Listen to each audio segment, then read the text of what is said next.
ভালোবাসার আলো আঁধার।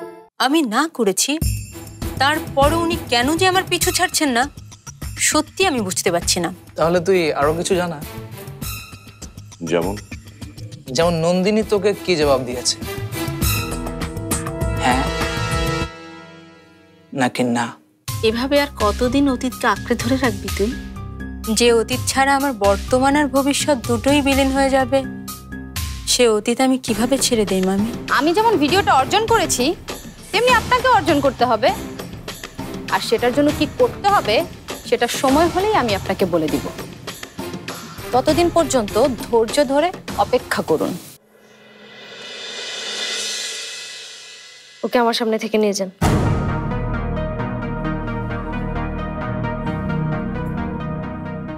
আপনি এখন ওকে নিয়ে যান, পরে না হয় আমরা নিয়ে আসবো। আমাকে একটু তুলে দিয়ে যান। আপনি যান, আমি তুলে দিচ্ছি।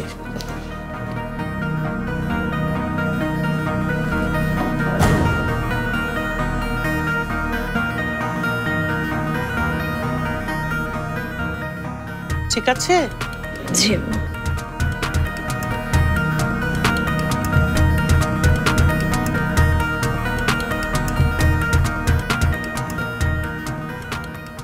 আরজু,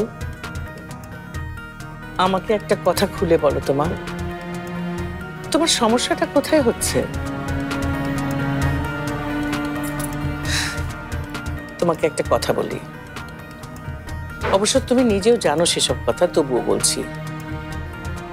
তুমি একজন মা, মা হয়ে নিজের মাত্র হওয়া সন্তানকে কিভাবে তুমি দূরে ঠেলে দিচ্ছ? সন্তান হচ্ছে একজন নারীর নিজের সত্তা, নিজের অংশ। নিজের অংশকে কি অস্বীকার করা যায়?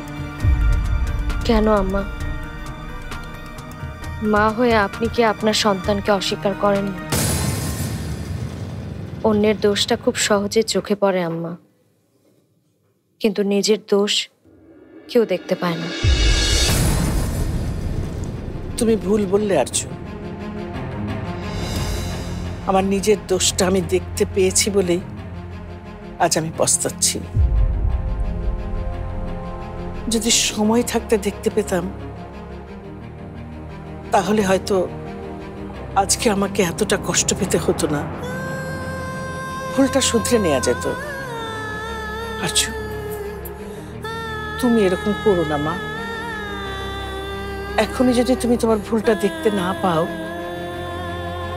তাহলে সারাটা জীবন তোমাকে আফসোস করতে হবে, আর কিচ্ছু শোধরাতে পারবে না মা।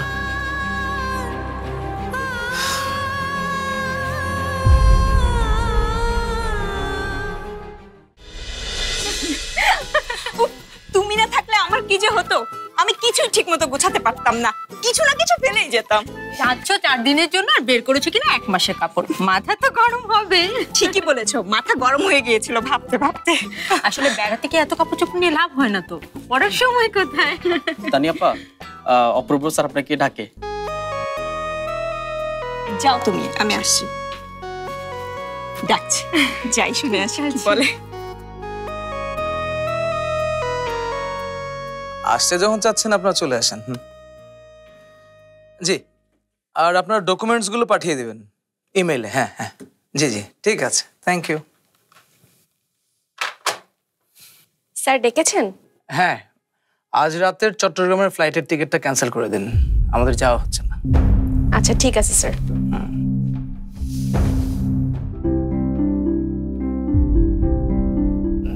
যাওয়া হচ্ছে না আজকে? না, ওরা বলেছে ওরা নাকি আসবে, ট্যুরটা ক্যান্সেল হয়ে গেল। হ্যাঁ, একদিক থেকে অবশ্য ভালোই হয়ে গেছে, জার্নির ঝক্কি ঝামেলাটা আমাদের আর নিতে হচ্ছে না, রাইট? ভালোই হয়েছে অপূর্ব ভাই। স্মরণের ছয় তোমার উপমায় বদলে দিলে যে স্যান্ডেলিনা সো, রূপচর্চায় আভিজাত্য। মুন্নি মুন্নি মুন্নি মুন্নি, তুমি আমার পুরো কথাটা একবার শুনলে প্লিজ। দেখো, তুমি যা ভাবছো ঘটনাটা আসলে তা নয়। সবসময় চোখের দেখা যে সত্য হবে এমন তো কোনো কথা নেই। আপনার এসব কথায় আমার কিচ্ছু যায় আসে না। তুমি আমার কোনো কথা বিশ্বাস করছো না, আবার তুমি কি চাচ্ছ, তোমার মাথায় কি আছে সেটাও আমার সাথে শেয়ার করছো না। আসলে তুমি চাচ্ছটা কি? গাড়ি, আপাতত একটা গাড়ি চাই। গাড়ি? গাড়ি দিয়ে তুমি কি করবে? ভার্সিটিতে যেতে হয় না? সে তো তোমাকে ইমনে নিয়ে যাবে। আগে ইমন ভাই আমাকে নিয়ে যেত, এখন যেহেতু আমার কাছে একটা ভিডিও আছে, আমার গাড়িতে করে আমি ইমন ভাইকে নিয়ে যাব। সম্ভব না, কোনোভাবে এটা সম্ভব না। আম্মা কি বলবেন, আরজু কি বলবেন, সবাই জিজ্ঞেস করে আমি সবার কাছে কি জবাব দেব? সেটা আপনার বিষয়, আপনি ভাবেন। আমার একটা গাড়ি লাগবে, সুন্দর একটা গাড়ি।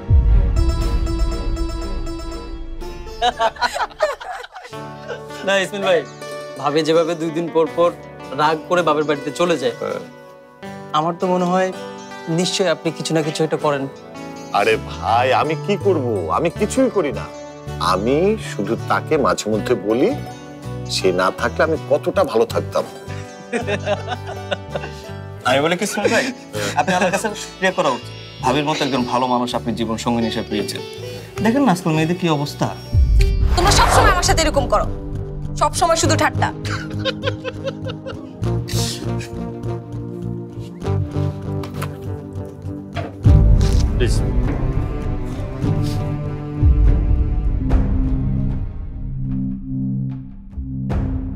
অপূর্ব, আজ তো তোর চট্টগ্রাম যাওয়ার কথা। না, যাওয়াটা ক্যান্সেল হয়েছে। কেন ক্যান্সেল হলো কেন? ওরা মিটিং করতে ঢাকা আসছে, আজকে সকালেই জানিয়েছে। স্ট্রেঞ্জ, ওদের তো ওরা নিজেরা একবার আসতে চাচ্ছে, আবার ডেট পিছালো। ওদের তো কথার কাজের কোনো মিল নেই। আরে আসতে চাচ্ছে, আসুক আসুক, আমরা মিটিং করি, কথা বলি, তারপর যদি মনে হয় যে আমরা প্রজেক্টটা করব না, ছেড়ে দেবো। বল, এই শুক্রবার আমরা সবাই মিলে আমাদের ফার্ম হাউসে গেলে কেমন হয়? একটু বেড়ানো হলো, দিনে রান্নাবান্না করলাম, রাতে বারবিকিউ করলাম, এই আর কি। তাহলে তো খুবই মজা হয় স্যার। আর বারবিকিউ করতে করতে গানের লড়াই হলে তো আরো জমবে মজাটা। শোন, এই ফার্মেসি গিয়ে এগুলো এক্ষুনি নিয়ে আয়। আচ্ছা ঠিক আছে। আর শোন শোন, আসার সময় এক বোতল পানি আনিস। আচ্ছা।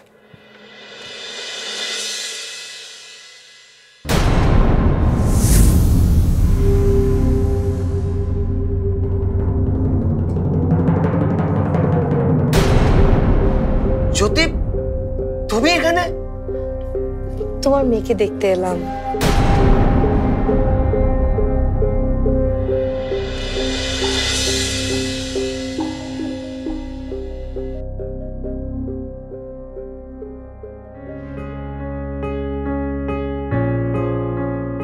শুক্রবার আমাদের সাথে যাচ্ছ?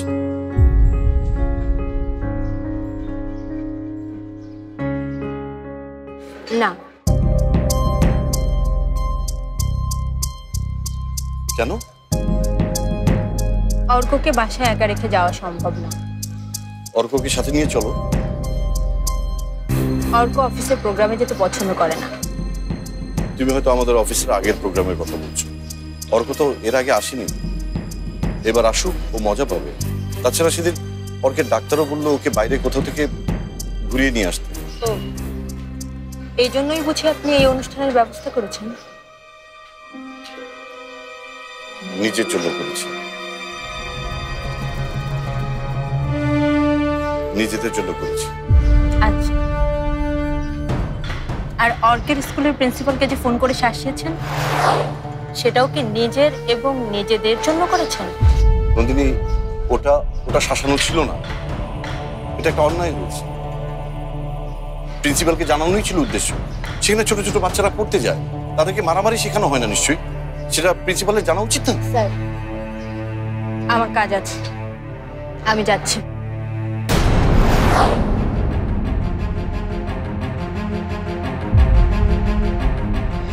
স্যার, হাতটা ছাড়ুন প্লিজ। তুমিও চলো আমাদের সাথে।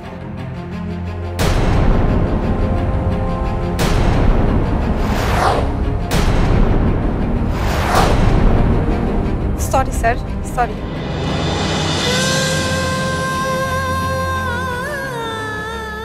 সরি, আমি আসলে সরি। সরি কিসের জন্য? অন্যের সামনে আমার হাত ধরে অস্বস্তিতে পড়ে গেছেন, তাই না? এজন্য সরি।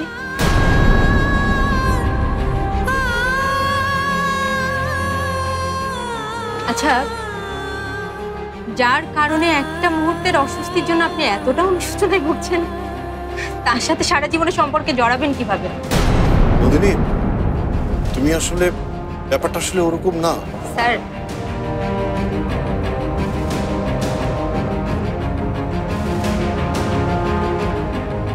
যে সম্পর্কটা শুধুমাত্র অস্বস্তিরই জন্ম দেবে, সে সম্পর্কে না যাওয়াই বুদ্ধিমানের কাজ হবে।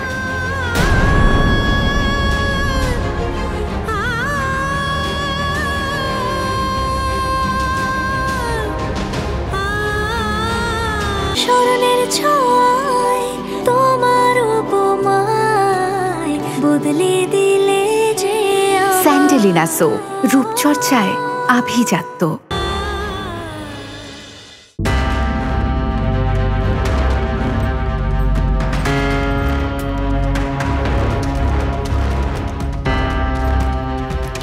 তানি, এই তানি, কি হয়েছে? জানো আজকে কি হয়েছে? না বললে কি করে জানবো যে কি হয়েছে? বলবো, কিন্তু তুমি কাউকে বলতে পারবে না। বললে আমার চাকরিটা নট হয়ে যাবে। আমার চাকরিটা চলে যাবে কিন্তু তানি। যে কথা বললে চাকরি নট হয়ে যাবে, সে কথা বলতে হবে কেন? ঠিক আছে, বলবো না। আচ্ছা, বলো না। তোর কেউই তো নেই। এই কথা বেশিক্ষণ পেটে রাখলে মরেই যাব। তানিকেই বলি। আহা, রাগ করছো কেন? শোনো না। তুমি তো বললে বলবে না। আরে বলবো তো। আমি না নন্দিনী আপার মাইন স্যারকে একসাথে দেখেছি। তো আমিও তো মিটিং করার সময় একসাথেই দেখলাম। আহা, তুমি বুঝতে পারছো না কেন? একসাথে দেখেছি, একসাথে। একসাথে কাজ করলে তো একসাথেই দেখবে, নাকি আলাদা আলাদা অফিসে একসাথে কাজ করতে দেখবে?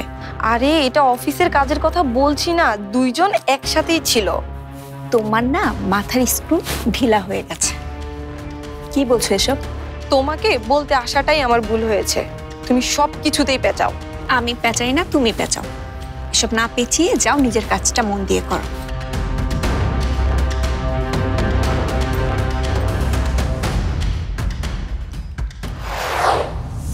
তুমি এভাবে হুট করে চলে আসবে, আমাকে একবার বলবে না? আমি আসলে না না না না না, এভাবে তোমার এখানে চলে আসা একেবারেই ঠিক হয়নি। ভাগ্য ভালো আরজুর ওখানে যাওয়ার আগে তোমার সাথে আমার দেখা হয়ে গেছে, না হলে যে কি হতো। কি হতো? আরে কত কিছুই তো হতে পারতো। একটা না একটা ঝামেলা হয়ে যেত। আরজুর সাথে তোমার ঝগড়া হতে পারতো, আরজু আরো অসুস্থ হয়ে যেতে পারতো। ও কোনোভাবেই তোমাকে স্বাভাবিকভাবে নিতে পারতো না। এমনিতেই আমাকে ও সন্দেহ করছে। এর মধ্যে যদি তোমাকে দেখে তাহলে তো। তাহলে কি তোমার মেয়েকে দেখতে আসাটা আমার অন্যায় হয়ে গেছে? আরে না না, অন্যায় হবে কেন? আসলে কি বলবো, এখানে কোনো কিছুই ঠিক নেই। মেয়ে হয়েছে বলে আরজুর মন মেজাজ খুবই খারাপ, তার মধ্যে আম্মা আছে। এরপর তুমি গিয়ে উঠলে কি অবস্থা হবে বুঝতে পারছো? ওদের বুঝিয়ে বলা যেত না? আমরা তো এখন শুধুই বন্ধু, তাই না? এটা তুমি জানো, আমি জানি, কিন্তু আম্মা আর আরজু তো সেটা জানে না। ওরা কি না কি ভেবে বসতো। আর তাছাড়া এ সমাজে একটি ছেলে আর একটি মেয়ের বন্ধুত্বকে খুব একটা স্বাভাবিক চোখে দেখে না। তার মধ্যে তোমার সাথে তো আগে আমার একটা সম্পর্ক ছিল।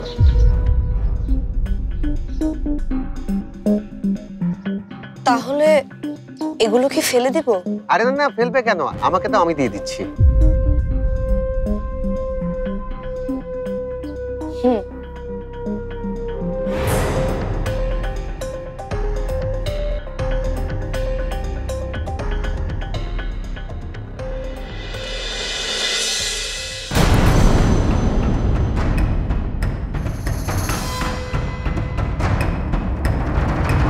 দুলা ভাই, গাড়ির রংটা কিন্তু আমার পছন্দে নিব,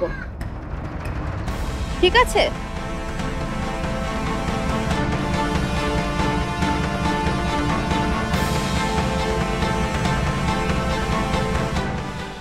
স্মরণের ছোঁয়ায় তোমার উপমায় বদলে দিলে যে স্যান্ডেলিনা সো, রূপচর্চায় আভিজাত্য।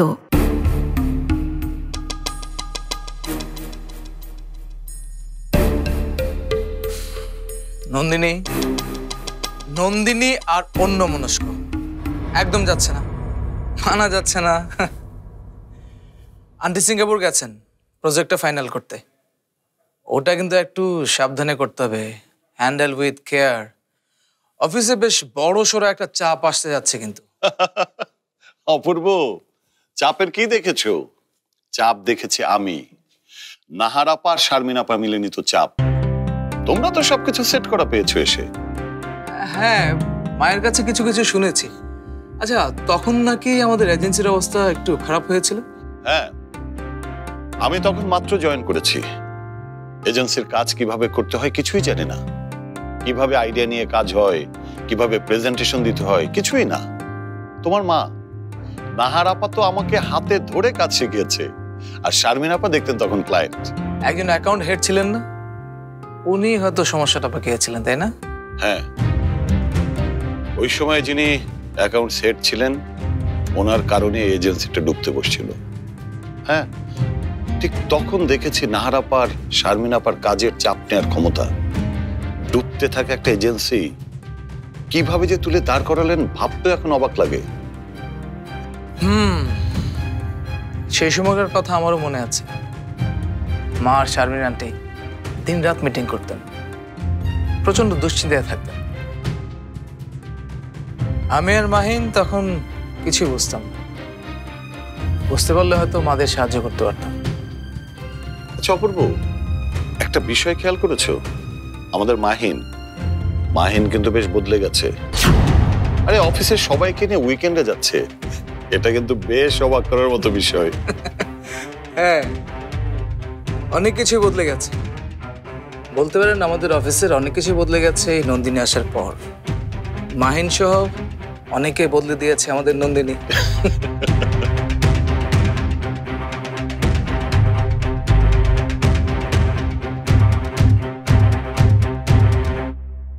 খালাম্মা, না দেখেই সাইন করে দিবেন? আমার বাবা বলে যেখানেই সাইন করি না কেন ভালো করে দেখে তারপর সাইন করতে। এই প্রথম সে একটা প্রেমে পড়েছে, তার মাঝখানে আমি কেন দেয়াল হয়ে থাকবো? একটু ভালো করে ভেবে দেখ বন্ধু, দেয়ালটা তুই নাকি মাহিন? এমনও তো হতে পারে তোরা নন্দিনীর মাঝে দেয়াল হয়ে দাঁড়িয়েছে মাহিন।